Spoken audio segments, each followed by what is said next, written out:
¿Qué tal, amigos? Les habla el Padre Rafael Chávez. Y aquí estamos de nuevo en su espacio Meditaciones.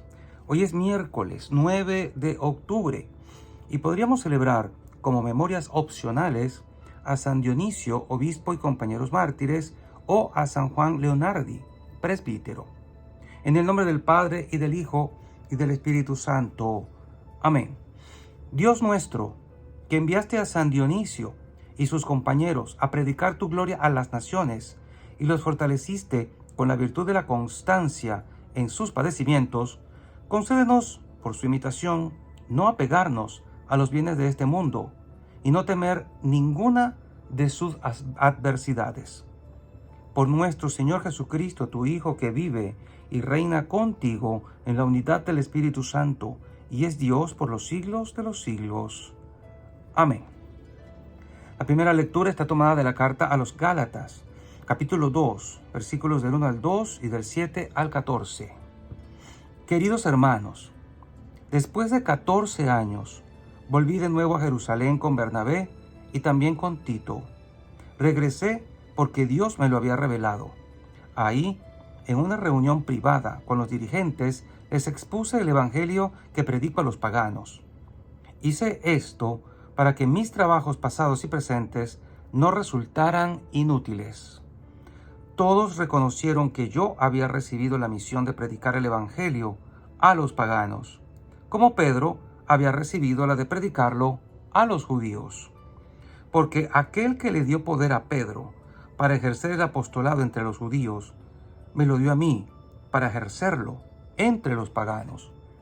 Así pues, Santiago, Pedro y Juan, que eran considerados como las columnas de la iglesia, reconocieron la gracia que Dios me había dado y nos dieron la mano a Bernabé y a mí, en señal de perfecta unión, y para expresar su acuerdo de que nosotros nos dirigiéramos a los paganos y ellos a los judíos.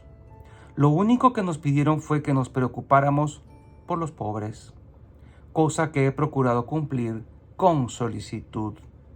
Más tarde, cuando Pedro fue a Antioquía, yo me le enfrenté, porque era digno de reprensión. En efecto, antes de que llegaran algunos judíos enviados por Santiago, Pedro solía comer con los paganos convertidos, pero después empezó a apartarse de ellos, por temor a los judíos recién llegados.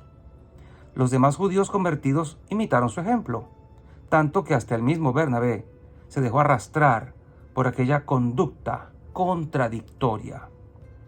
Entonces, cuando vi que Pedro no procedía rectamente conforme a la verdad del Evangelio, le dije delante de todos: si tú, que eres judío, vives como un pagano y no como un judío, ¿por qué quieres ahora obligar a los paganos convertidos a que vivan como judíos?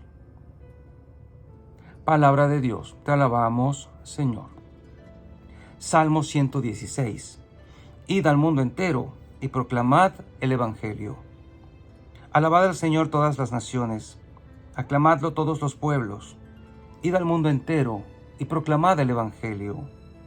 Firme es su misericordia con nosotros, su fidelidad dura por siempre. Id al mundo entero y proclamad el Evangelio. Y el Evangelio de hoy está tomado de Lucas, capítulo 11, versículos del 1 al 4. Un día Jesús estaba orando, y cuando terminó, uno de sus discípulos le dijo: Señor, enséñanos a orar, como Juan enseñó a sus discípulos. Entonces Jesús les dijo: cuando oren, digan: Padre, santificado sea tu nombre, venga tu reino.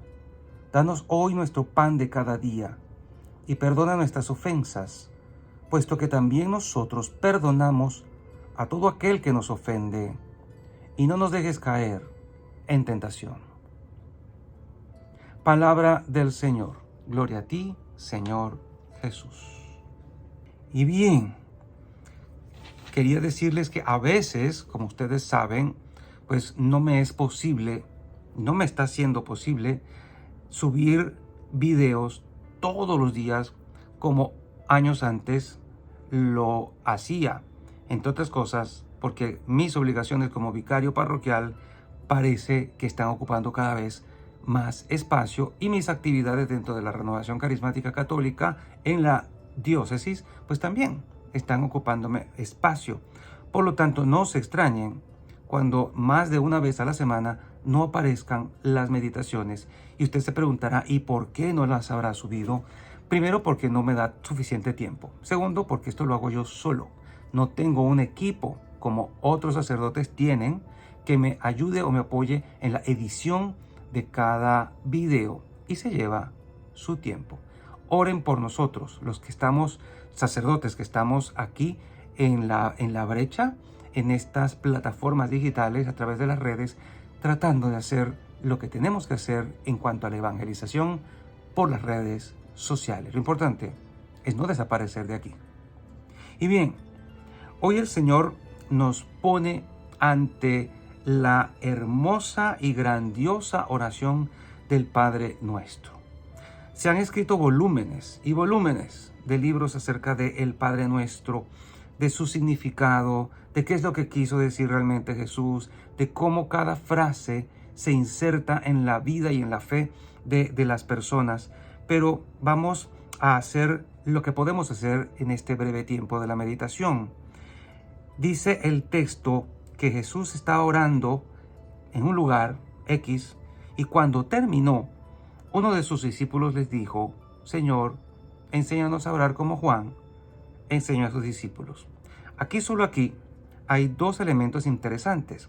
Primero, que Jesús estaba orando en todos lados. En cualquier parte donde se podía hacer, lo hacía. Y si no, se lo inventaba, pero estaba en oración porque tenía la enorme necesidad de comunicarse con su Padre. Y si esto es Jesús, que es Dios y hombre verdadero, ¿cuánto más tú y yo no tenemos necesidad de sacar tiempo para estar con nuestro Padre? A veces dejamos pues que las actividades del día a día nos consuman y pensamos que no tenemos tiempo. Pero si nos ponemos a ver, en realidad es que no queremos o no nos disponemos. Y ya vamos a ver por qué. Qué gran oración para nosotros también es esta. Y decirle al Señor, enséñanos a orar, quiere decir también que los discípulos no le quitaban el ojo encima a Jesús. Entonces, evangelizar con el ejemplo es tanto más importante incluso que evangelizar con la palabra, porque el ejemplo arrastra. Y al ver a Jesús, a su maestro, orando, ellos también sintieron la necesidad de hacer lo mismo. Juan enseñaba a orar a los suyos y Jesús ahora está enseñándoles a orar a los suyos. La respuesta de Jesús a este discípulo fue presentarle la oración del Padre Nuestro. Cuando oren, oren así. Y de esta oración, San André Bessette dijo: cuando dices el Padre Nuestro, el oído de Dios está junto a tus labios.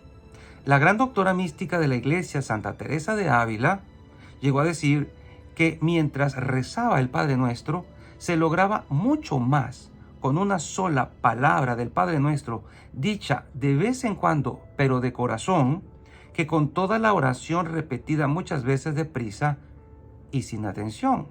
¿Te ha tocado ir alguna vez a algún rezo de difunto, ver a la velocidad tan estrepitosa en que rezan el Padre Nuestro y las Ave Marías? Casi que uno no lo alcanza, pero hay que poner el ojo ahí otra vez y decir, no podemos hacerlo mejor, porque no se trata solo de repetir y repetir y repetir. Se trata de pensar, meditar, reflexionar y decirlo de corazón cada una de las palabras de esta oración. Y decía Santa Teresita del Niño Jesús, o de Lisieux, que el Padre Nuestro era una de las oraciones que rezaba cuando se sentía tan espiritualmente estéril que no podía evocar un solo pensamiento que valiera la pena. Y tal vez eso te ha pasado a ti también.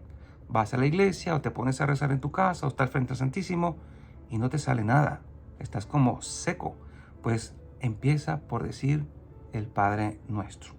De hecho, en la Santa Misa, cuando el sacerdote invita al pueblo de Dios a rezar el Padre Nuestro, dice en parte de esta oración, y es una frase muy interesante, nos atrevemos a decir: Esa es una de las introducciones al Padre Nuestro, porque tiene varias introducciones.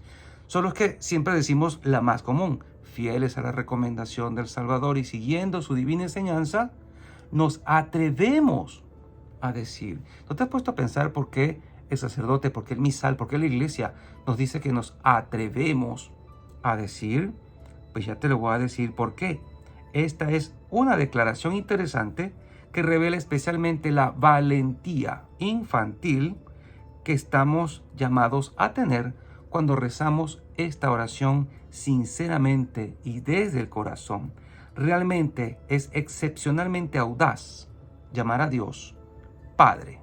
Y sobre todo en aquellos tiempos, cuando llamar a Dios Padre consistía para los judíos de aquel tiempo prácticamente una blasfemia, una cosa insólita. Ahora nosotros nos hemos acostumbrado a llamar a Dios Padre, pero este Padre, tal cual como lo decía Jesús, era más como un trato de niño a papá. Es más, dicen los expertos que el Abba, dicho en hebreo, como empieza la palabra padre, no quiere decir padre, sino papito, papito querido. Y saber esto es muy hermoso. En el capítulo 11 del libro Mi culto católico, que ofrece una enseñanza sobre esta oración perfecta, afirma lo siguiente sobre esta audacia infantil. Cada cristiano debe ver al Padre como su Padre, como mi Padre, como tu Padre. Debemos vernos como hijos de Dios y cercanos a Él con confianza de niño, con la confianza que tiene un niño. Un niño con su padre amoroso no le teme. Más bien, los niños tienen la mayor confianza en que sus padres los aman, pase lo que pase, incluso cuando se portan mal. Cuando pecan, los niños saben que todavía son amados. Este debe ser nuestro punto de partida fundamental para toda oración, sabernos amados. Aunque estemos en malas con Dios, en pecado, aunque hayamos hecho una travesura, no precisamente de niño, sino de adulto, sabemos que Dios nos ama y por eso nos atrevemos a acercarnos a Él con la confianza de niño. Debemos comenzar con la comprensión de que Dios nos ama siempre, en cualquier circunstancia. Y con esta comprensión de Dios tendremos toda la confianza que necesitamos para invocarle. Como muchos de nosotros estamos muy familiarizados con esta oración, que es ideal, que nos enseñó nuestro Señor mismo, existe la tentación de rezarla de manera un tanto mecánica. Y a veces le añadimos palabras que no lleva en las traducciones normales oficiales de la iglesia. Y es bueno buscar la forma como la iglesia le enseña. Y recuerda, cuando estés en la misa y rezas el Padre Nuestro, no levantes las manos así porque eso no te toca. Como laico, debes siempre poner las manos así, en esta actitud, cuando rezas el Padre Nuestro. El único que las tiene así es el sacerdote. Podemos fácilmente olvidarnos de decirla desde lo más profundo de nuestro corazón, haciendo meditación de cada palabra, ofreciéndola con la mayor confianza de nuestro amoroso Padre Celestial. Es más, hay santos que han pasado noches enteras en oración solo con la palabra Padre, con la primera palabra de esta oración. Preguntémonos, ¿cómo estamos rezando el Padre Nuestro? ¿Lo rezas por costumbre? ¿Lo rezas sin comprender del todo ni sentir lo que dices? Es muy probable que este sea el caso de muchísimas personas en la iglesia. Pero pensemos en cómo podemos hacerlo cada día mejor. Pensemos sobre esta santísima oración que nos dio el propio Hijo de Dios. Así que pidámosle a Dios hoy que el Padre Nuestro lo recemos cada día con mayor profundidad y de todo corazón. Y la bendición de Dios Todopoderoso, Padre, Hijo y Espíritu Santo, descienda sobre cada uno de ustedes y les acompañe siempre. Y seguiremos en contacto, si Dios lo permite, a través de este canal. Chao, chao.